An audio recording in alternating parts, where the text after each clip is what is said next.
Hey gang, what's up? Welcome back to another edition of Intuitive Angling, and hope everybody's doing well out there, and thank you very much for checking the video out today. Much appreciated. Guys, today I'm going to tell you the story about when I fished with, in my opinion, the greatest Bassmaster angler of all time. Drew him out in a tournament several years ago, or many years ago actually, and I'm going to give you guys the rundown on how that day went. I think you guys will find the story very interesting. So guys, before we get started, I just want to invite everybody to check out all of our links that I have in the description here. I got all my links in there about different ways you can support the channel, like through the lake map breakdowns, block of old school jigs, solar bat sunglasses, bait works link, all that type of stuff. But just like to invite everybody to check those links out in the description here. Much appreciated. Okay guys, I'm gonna tell you the story here. This was one of the first, I actually told the story very early on in my YouTube channel, probably over 90,000 subscribers ago. So I wanted to bring it up again because I actually had a couple people bring this angler up a little bit over the last couple weeks. And that was when I drew Roland Martin out in a Bassmaster Invitational. I think it was 1991 on the Harris chain. Now, when I say that Roland is the greatest Bassmaster angler of all time, I that's sort of my opinion on it. Now, that's debatable. A lot of people are going to say Kevin Van Dam or Rick Clunn because they both won 4 classics. Arguably, that's a very legitimate argument. I'm not saying that Roland is by head and shoulders above everybody else. I would put Van Dam and Clunn and Roland, pretty close. But the reason I feel that way about Roland is he's won 9 Bassmaster Angler of the Years, by far more than anybody out there. I think he's won 20 Bassmaster tournaments. He's had a ridiculous amount of top 10s and second place finishes and third place finishes. And the only reason that Roland is probably not brought up more is the fact that back when he did most of his winnings, the purses were terrible. I mean, the purses in the tournaments were like, they won $4,000 or $5,000 for first prize, and they won $15,000 for the Bassmaster Classic. And I think I remember seeing some checks. He won like $1,000 when he won Bass Angler of the Year. So if you put the modern era of money, or actually the era of money 15 years ago when the payouts were a lot better than they are now, Roland would probably be the all-time money winner out there. So therefore, that's why I can justify him fishing with the greatest Bassmaster angler out there. So anyway, today the story here. This is a pretty interesting story. We were at that 1991 Harris Chain Bassmaster Invitational. Guys, this tournament it set the all-time record for the lowest winning weight. I think Mike Folkstead won that tournament. I think with 13 or 14 pounds for 3 days on the Harris chain. I think Van Dam's classic win was less than that, but that wasn't a regular tournament like this one was.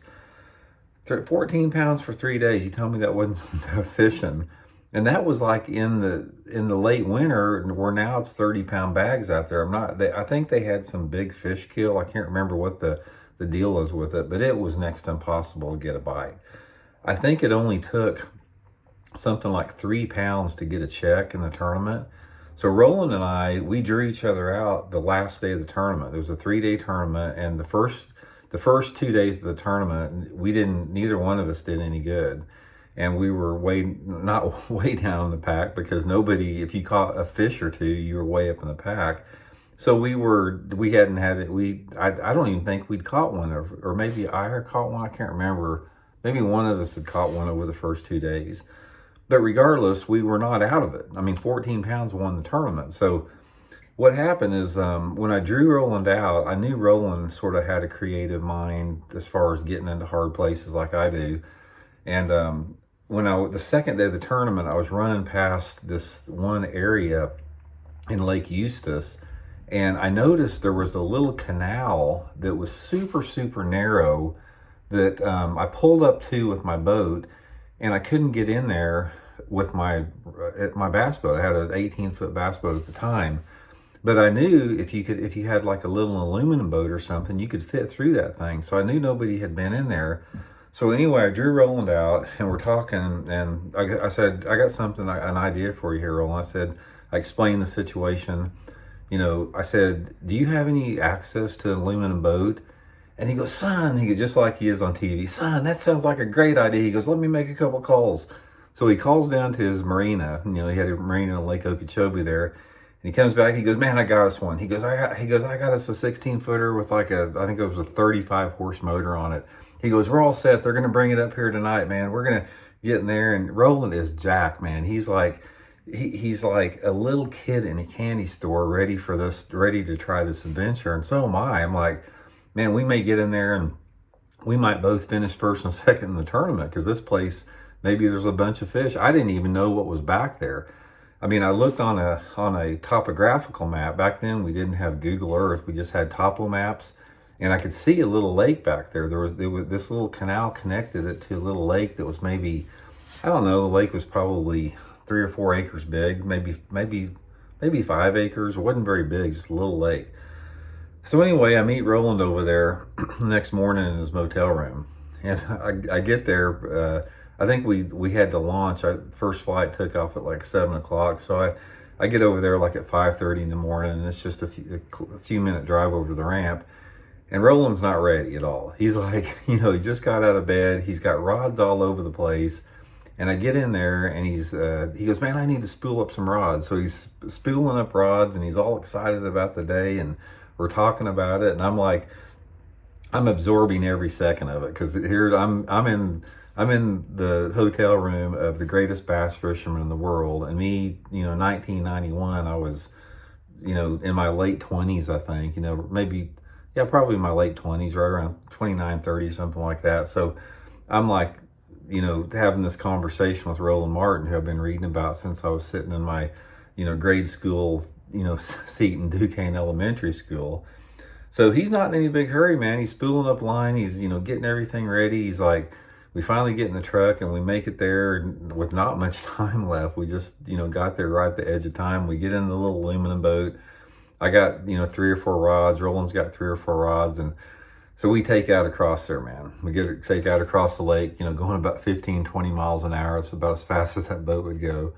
So we get over there. Sure enough, we get through the little canal. We didn't have much room left. I mean, this is a small canal. We get in there and it opens up and it's beautiful looking. It's like there's boat docks in there. There's cypress trees in there. It just looks so good. The water clarity looks good. And we both, we saw that, and it's like, man, we're going to finish first and second in the tournament right here today. So we start fishing, and right off the bat, Roland catches one about 2.5 pounds on spinnerbait. So we're both pumped at this point, right? 2.5 pounder is like gold in that tournament. I mean, I think something like, I don't know, 75% of the field zeroed for 3 days. So Roland's got a nice one on the boat. And we fish and nothing. It's like we've been fishing for 3 or 4 hours and we hadn't had another bite. And the highlight of the day is we get back into this. There was a little cypress tree grove back in the back of this lake. So we're picking our way through this cypress tree, and we just can't believe that we're not catching any fish. Roland throws up spinnerbait by the cypress tree, and man, this boil as big as a car hood flushes the spinnerbait, and he sets the hook just like TV. Son, he goes, I got him, it's a big one, and just starts smoking him out to the middle of the lake. His drag is just zipping on his bait casting reel. We get on the trolling motor and follow this thing out there, and we get about 50 yards out away from the trees, and it comes up by the boat, and it's about an 8-foot alligator that hit the spinnerbait. And he goes, son, I got a gator, and he's wanting to get this gator in. He's like, I'm thinking he's just wants to try to get it away from him as fast as he can, but he wanted to get that alligator to the boat as quick as he could. And he got it up by the boat, and it finally broke his line. So we fished the rest of the day there, ran back out. Neither one of us had another bite. Roland winds up catching that 2.5 pounder. I didn't catch anything. And, running back in, the whole day I was just trying to absorb information. I didn't even care if I caught a fish, because I knew that spending a day with Roland Martin in the boat would be more valuable than if I won the tournament. So I was probing him all day long. I was talking to him, asking him questions. I was probably bugging him to death. And the one thing that I asked him that stood out to me was, I said, because Roland had won more tournaments than anybody, even up at this point. And I go, Roland, what is the key to winning tournaments? I said, at the time, I'd won one tournament at that time. And I said, what is the key to winning bass tournaments? And he thought about it for a long time. He didn't answer me right off the bat. He goes, you got to be able to recognize an opportunity when you see it and you capitalize on it without hesitation. And I realized how valuable that was, because he used a couple examples. He told me this one tournament, I can't remember where it was. He said he was fishing. It was the last day of the tournament, and he had like an hour left before the weigh-in, and he's running down the lake, just trying to get to his next spot. And all of a sudden, just out of the corner of his eye, he just catches like maybe a shad flickering out in the middle of the lake. Didn't see a fish busting on it, just a shad flickering. And he ran down the lake about another half mile and decided to turn around. He said, man, I'm just going to go back where I saw that shad.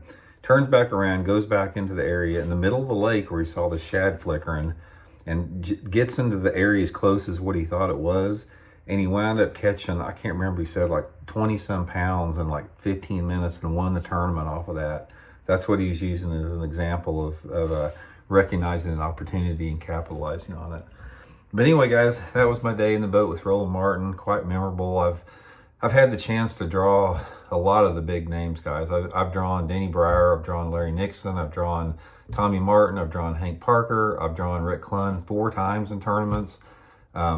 Just a lot of the super, famous guys out there. And it was, you definitely learned something from all of them. So anyway, hope you guys enjoyed it. We'll talk later. See you.